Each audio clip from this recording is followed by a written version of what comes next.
इस 10 साल के इसमें एक गारंटी पूरी हुई तो बता दीजिए मुझे, सिवाय हिंदू मुस्लिम किया है, गाय गोबर किया है, मंदिर मस्जिद के नाम पर जनता को लड़ाया है, स्टेट के नाम पर लड़ाया है और आपका लोकतंत्र को हाईजैक कर लिया है। मोदी जी, इस देश को बख्श दो आप। सोचना पड़ेगा और हमारे देश की जनता को भी सोचना पड़ेगा। सबसे ज़्यादा दलित और मुस्लिमों को सोचना पड़ेगा। जब तक आप दलित के नाम पर, मुस्लिम के नाम पर और एसटी ओबीसी अल्पसंख्यक के नाम पर बढ़ते रहोगे तो ये आप पे ऐसे ही राज करते रहेंगे। हमें एकजुट होना पड़ेगा। हमें बाबा साहब ने कहा है, शिक्षित रहो और संगठित रहो, आपको कोई नहीं बांट सकता। पुलिस इतनी डरी हुई है, पुलिस अपनी ड्यूटी ना करके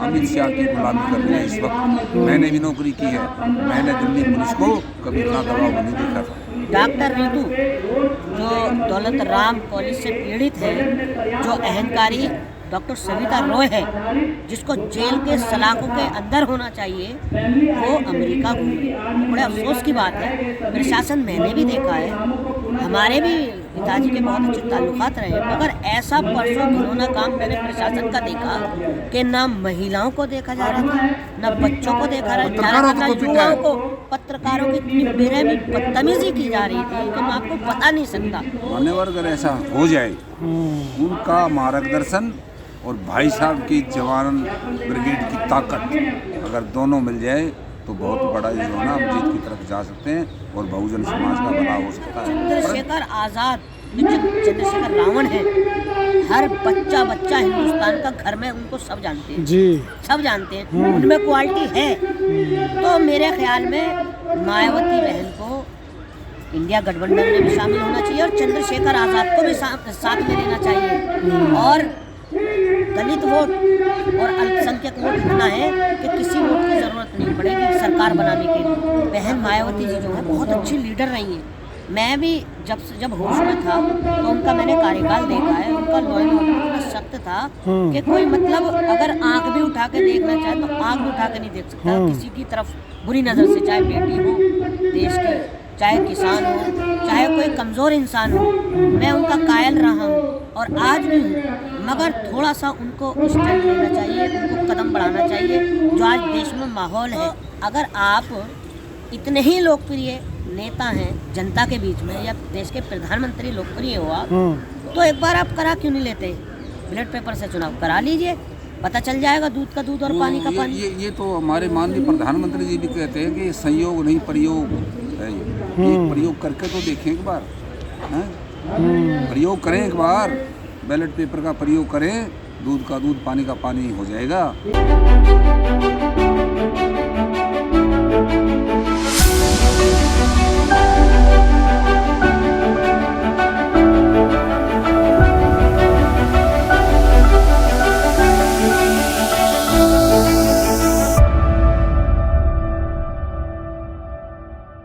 हमारा सवाल है कि आज ईवीएम के ऊपर इतना घमासान छिड़ा हुआ है, रितु सिंह प्रोटेस्ट पे बैठी है और अभी मैं जंतर मंतर पर हूँ, अभी भी एक प्रोग्राम यहाँ पर चल रहा है और आए दिन कोई ना कोई प्रोटेस्ट चलता रहता है। आज इतनी जनता त्रस्त क्यों है?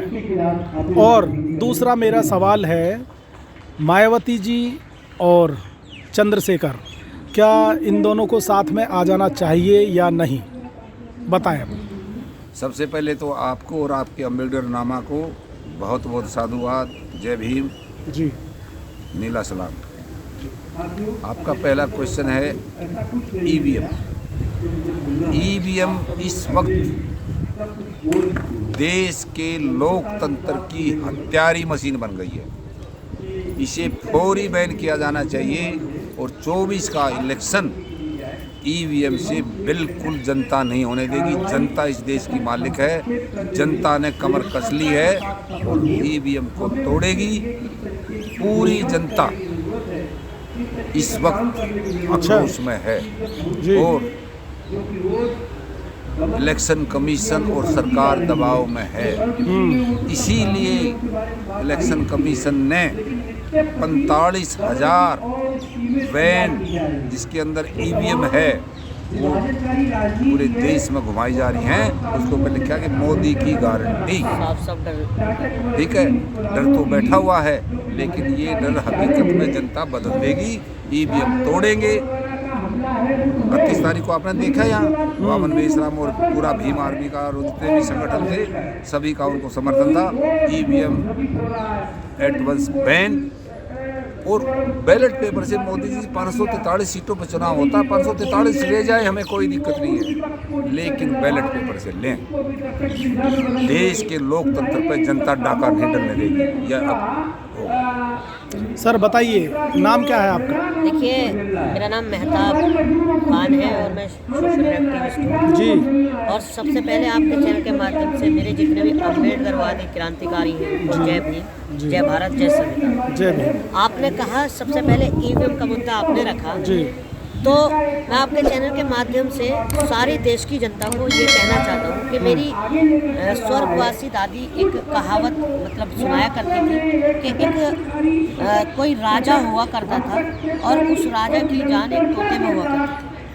ऐसे ही हमारे देश में एक अहंकारी राजा है जिसका नाम है देश के प्रधानमंत्री नरेंद्र मोदी, और उस तोते की जान ईवीएम में है। जिस दिन ईवीएम खत्म है उस दिन तोता खत्म है। ये मानने वाली बात है। आप मोदी जी की गारंटी तो मानिए मत मानिए, मैं अपनी गारंटी दे रहा हूँ। जिस दिन ईवीएम बैन हो गया ना तो 400 तो पार बहुत ज़्यादा कह रहे हैं वो कॉन्फिडेंस से। 40 भी सीटें ले आए ना, वो भी 40 सीटें भी आ गई ना, वो भी बहुत है उनकी, क्योंकि वो 400 पार जो कह रहे हैं ना वो बड़े कॉन्फिडेंस से इस वजह से कह रहे हैं कि ईवीएम से वोट चोरी होता है।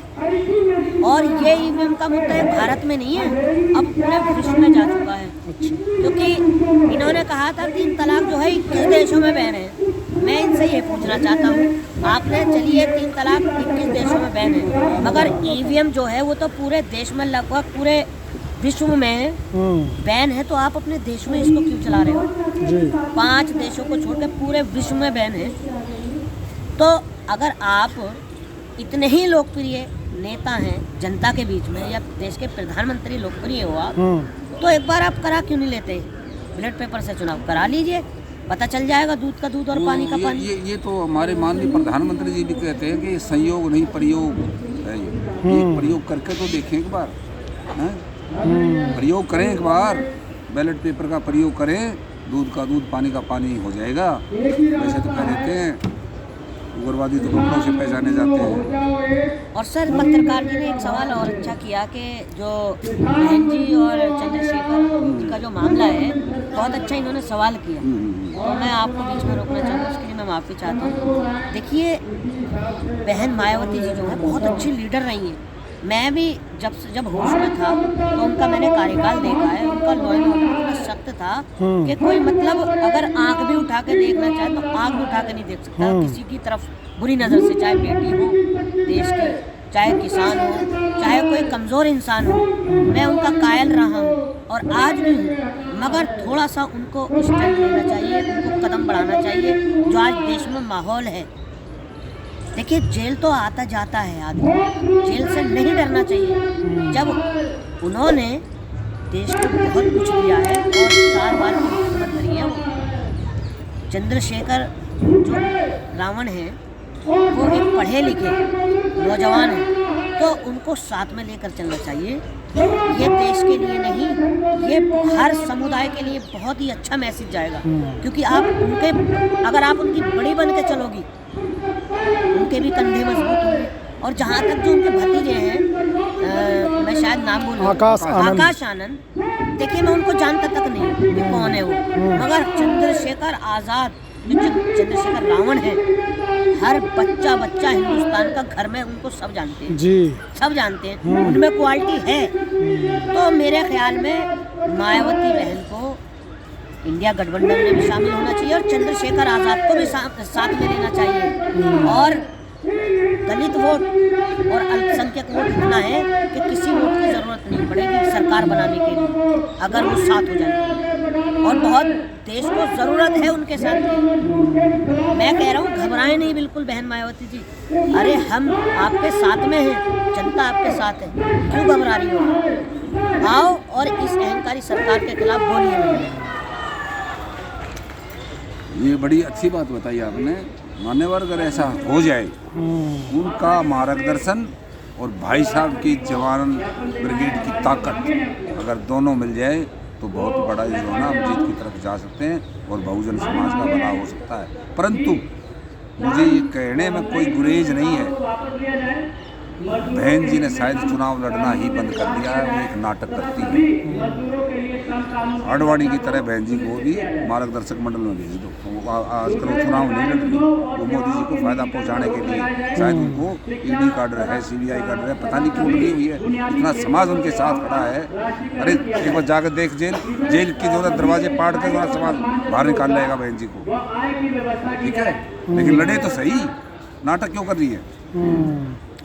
आप दोनों से मेरे एक सवाल है, रितु सिंह प्रोटेस्ट पर बैठी है, 160 दिनों के आसपास हो गया उनको, 165 दिन हो गए, 165 दिन, ठीक है। उनका प्रोटेस्ट किस मोड की तरफ जा रहा है? वो जीत की तरफ बढ़ रहे हैं, हम जीतेंगे। परसों हमारी भी गिरफ्तारी हुई थी और मोरिस नगर थाने से ही जो ना हमारे को उठा लिया था और हमें और भाई साहब को भी, ये अलगाड़ी में थे, हम अलगाड़ी में थे, मुंड का जाके छोड़ा हमारे को। रात को महमूद प्राचार्य जी को भी जो ना धोखे से उठाया, उनको नरेला जाके छोड़ा। पुलिस इतनी डरी हुई है, पुलिस अपनी ड्यूटी ना करके अमित शाह की गुलामी कर रही है इस वक्त। मैंने भी नौकरी की है, मैंने दिल्ली पुलिस को कभी इतना दबाव नहीं देखा था, ठीक है।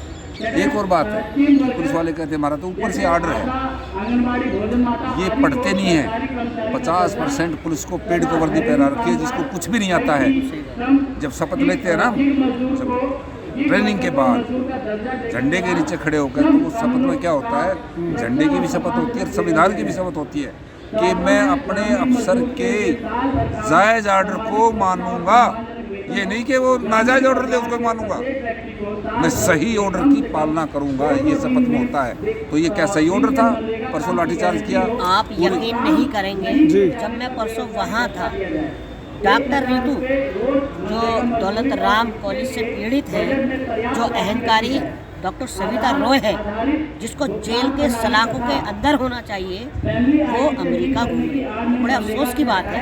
प्रशासन मैंने भी देखा है, हमारे भी पिताजी के बहुत अच्छे ताल्लुकात रहे, मगर ऐसा परसों घिनौना काम मैंने प्रशासन का देखा कि ना महिलाओं को देखा जा रहा था, ना बच्चों को देखा जा रहा था, युवाओं को, पत्रकारों की इतनी बेरहमी बदतमीजी की जा रही थी कि मैं आपको बता नहीं सकता। मुझे एक दफ़ा को ऐसा लगा कि शायद ये वर्दी के रूप में आरएसएस के गुंडे और बजरंग दल के गुंडे हैं।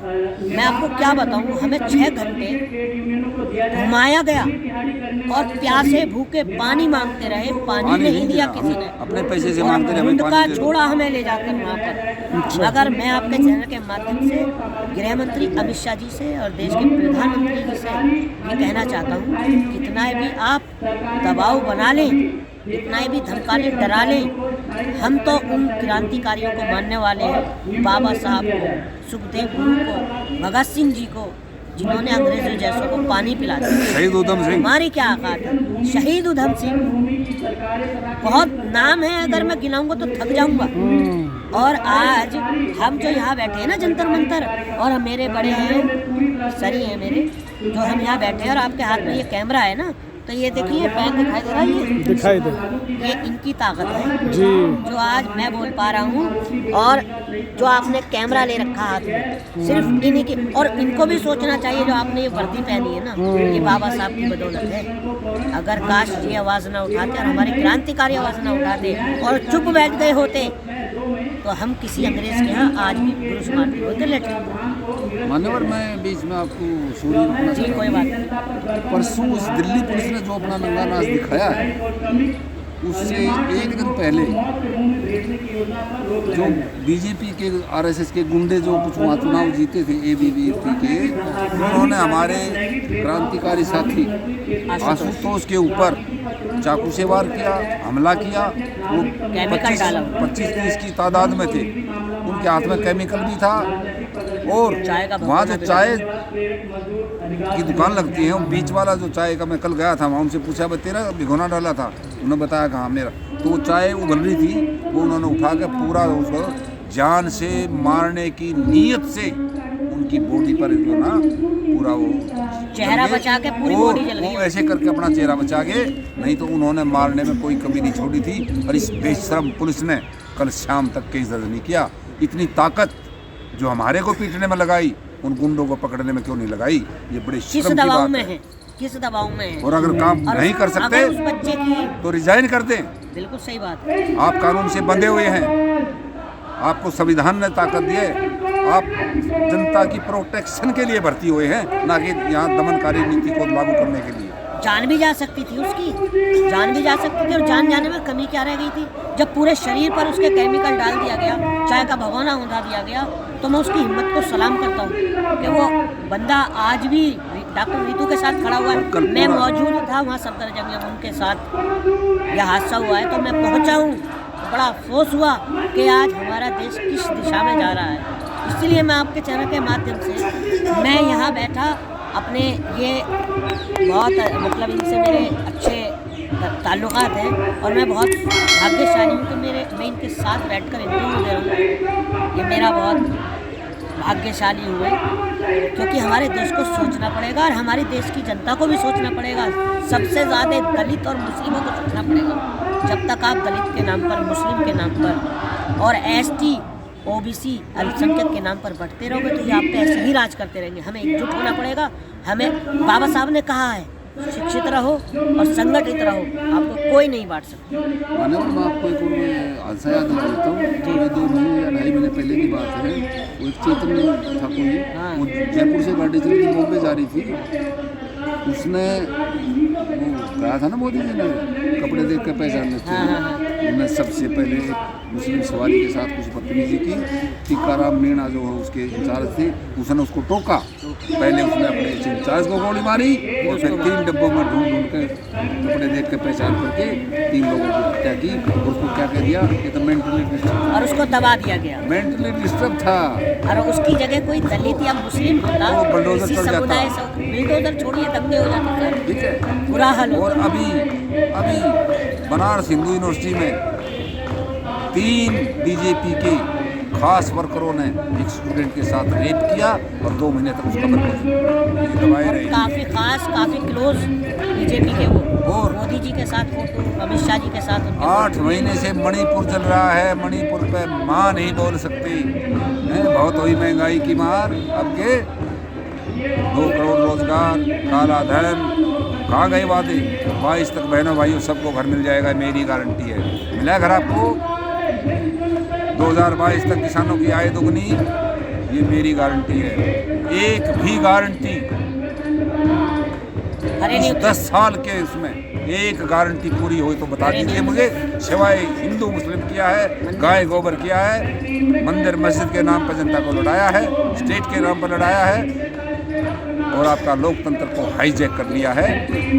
मोदी जी, इस देश को बख्श दो आप। ये बड़ी मुश्किल से आज़ादी मिली थी, करोड़ों लोग शहीद हुए थे। ये आपके संघ ने नहीं आज़ादी दिलाई थी, ये क्रांतिकारियों की बदौलत आज़ादी मिली थी। आपके संघ ने तो अपना नाखून, उंगली का नाखून भी नहीं कटवाया। आप शहीदों को देशभक्ति का सर्टिफिकेट बांटने वाले हो गए। आप चुन चुन कर तारीख ढूंढते हैं। 22 जनवरी ढूंढ लिया आपने, प्रस्तावना दिवस था। 28 मई आपने रख ली, सिंगोल रख दिया। सावरकर का 140वीं जयंती थी। 6 दिसंबर को बाबरी मस्जिद तोड़ने वालों, उसी दिन खतरा हो गया था देश के संविधान पे। आप संविधान विरोधी हैं, आप लोकतंत्र के हत्यारे हैं। ये आरएसएस, प्लीज़ देश को बचाइए। देखिए मैं बताता हूँ मोदी जी की गारंटी क्या है। मोदी जी कहते हैं कि ये मेरी गारंटी है। आटे पे टैक्स, ये आपकी गारंटी।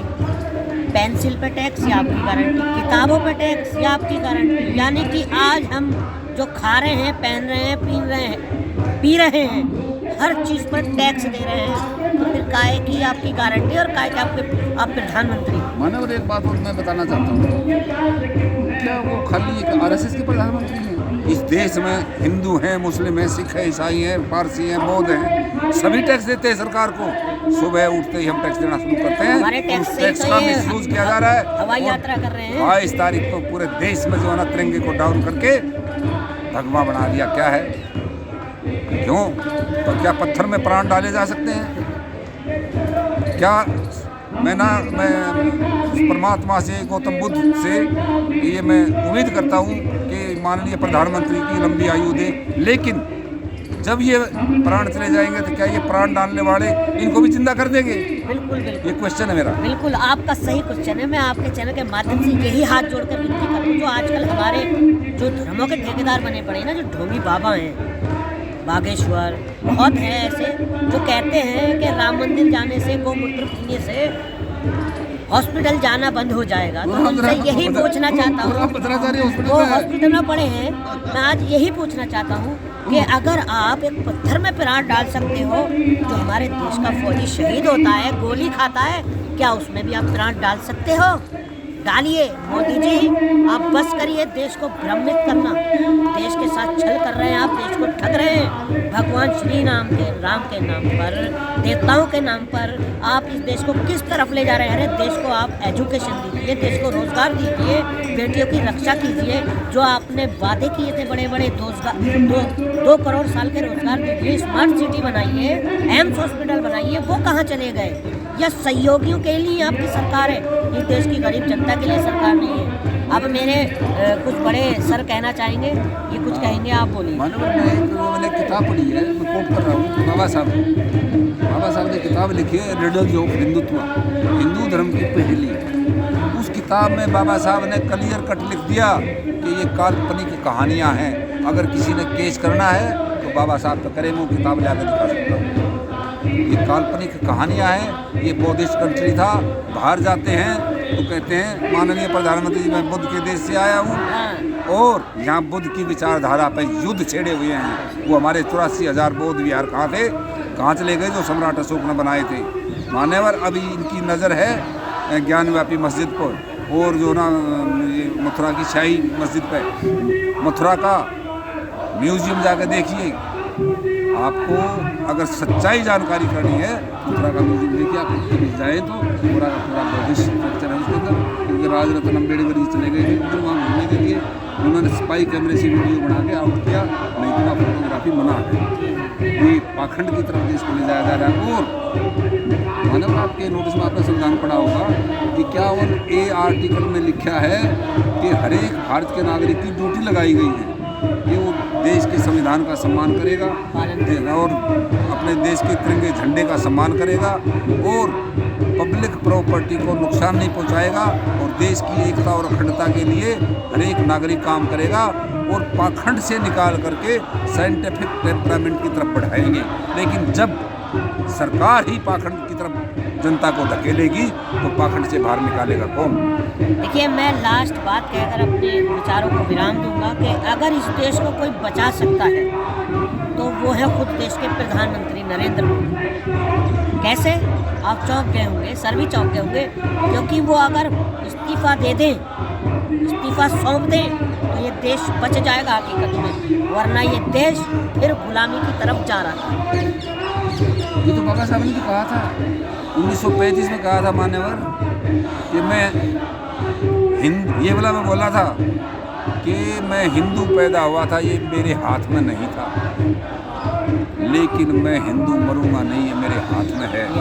उन्होंने 35 में बोला था ये, और 21 साल तक सारे वेद शास्त्र पुराण रामायण महाभारत सारे धर्मों का अध्ययन करके 14 अक्टूबर 1956 को नागपुर में ही 8 लाख लोगों के साथ बौद्ध धर्म की दीक्षा ली थी। और ये माननीय राजेंद्र पाल ने बौद्ध धर्म की दीक्षा दिलाई थी, तो केजरीवाल भी नकली निकले, उन्होंने उसका इस्तीफा ले लिया। अब खूब रोज आरती करते फिरते केजरीवाल जी भी। अभी जो ना ये प्राण प्रतिष्ठा कर रहे थे, वो जापानी पार्क में सुंदरकांड का पाठ करवा रहे थे। तो आप मेरे फिर मोदी जी में क्या फर्क रह गया? मैंने 14 अप्रैल 2016 का भाषण सुना तालकटोरा स्टेडियम में केजरीवाल जी ने जो है ना बाबा साहब का जन्मदिन मनाया था।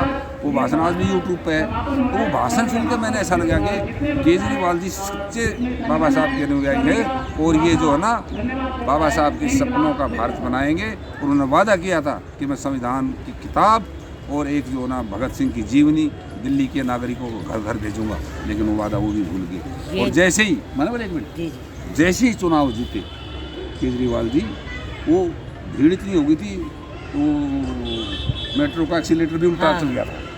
चुनाव जीतने के बाद सीधे हनुमान मंदिर भागे जाते ना बाबा साहब के वहाँ 26 अलीपुर रोड पर मत्था टिकाने।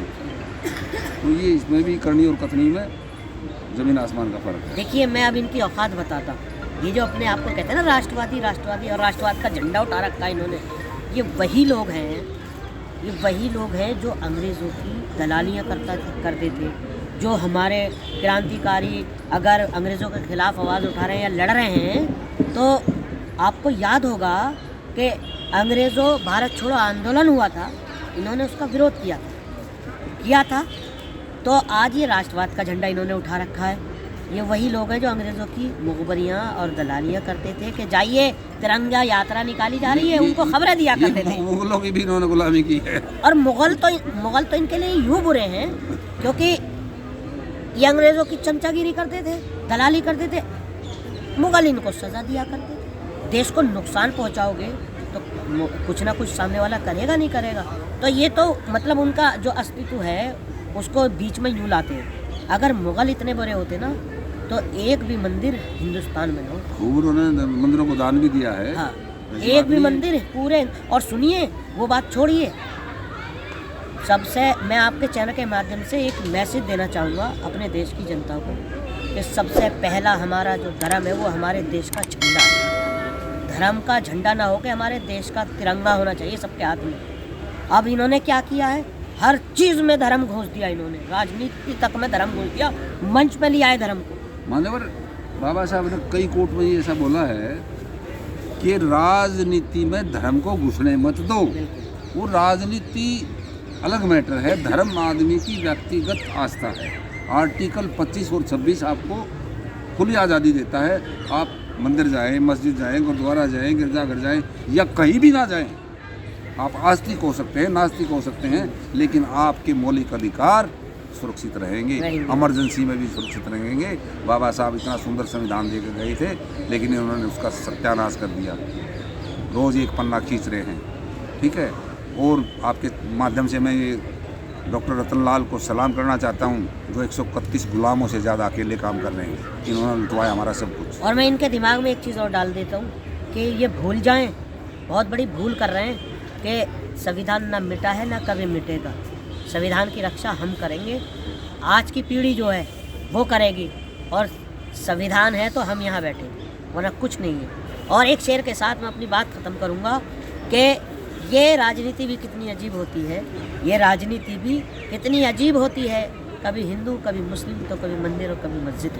जय हिंद, जय भारत। जय भारत, जय भीम। देखते रहिए नीलकमल टीवी और अंबेडकर नामा की पेशकश। देखते रहिए नीलकमल टीवी। आपको अगर हमारा वीडियो अच्छा लगता है तो हमारे चैनल को सब्सक्राइब करिए, वीडियो को लाइक करिए, शेयर करिए। धन्यवाद।